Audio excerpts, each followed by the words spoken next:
एक समय था जब भारत अपने रक्षा उपकरणों की पूर्ति के लिए दूसरे देशों पर निर्भर रहता था।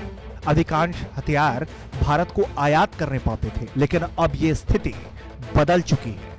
तस्वीर बदल चुकी है। देश में बने हथियारों की सप्लाई अब वैश्विक स्तर के बड़े निर्यातकों को भी की जा रही है।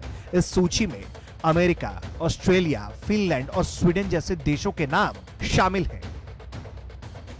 हाल ही में SIPRI ने हथियारों के वैश्विक निर्यात से जुड़े आंकड़ों को जारी किया, जिसमें यह कहा गया कि 2015 से भारत द्वारा हथियारों के आयात में 32% की भारी गिरावट आई है। साथ ही पहली बार भारत वैश्विक हथियार निर्यातकों की सूची में शामिल हुआ है। भारत ने हथियारों के सबसे बड़े निर्यातक की सूची में 23वां स्थान हासिल कर लिया है। आत्मनिर्भर भारत अभियान के तहत मेक इन इंडिया से आगे मेक फॉर वर्ल्ड की नीति पर चलते हुए केंद्र सरकार ने साल 2024 तक 35,000 करोड़ रुपए का सालाना रक्षा निर्यात का लक्ष्य भी तय किया है। एक रिपोर्ट के मुताबिक 2016 से 2019 तक भारत के रक्षा निर्यात में 700% की वृद्धि दर्ज की गई। 2016 से 17 में भारत का रक्षा निर्यात 1521 करोड़ रुपए था, जो 2018-19 में 10,745 करोड़ रुपए पहुंच गया। भारत अभी कुल 42 देशों को रक्षा सामग्री निर्यात कर रहा है, जिसमें कतर, लेबनान, इराक,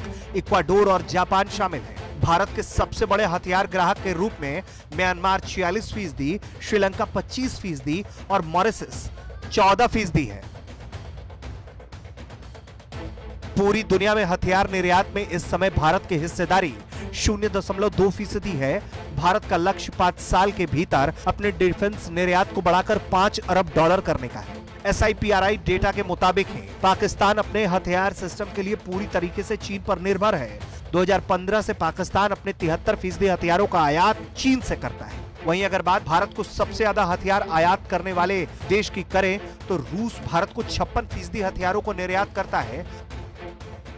रूस के बाद 14% के साथ इजराइल और 12% के साथ फ्रांस भारत को सबसे अधिक हथियार बेच रहे हैं। रक्षा उत्पादों के वैश्विक निर्यात और केंद्र सरकार के द्वारा इस क्षेत्र में विदेशी निवेश को 74%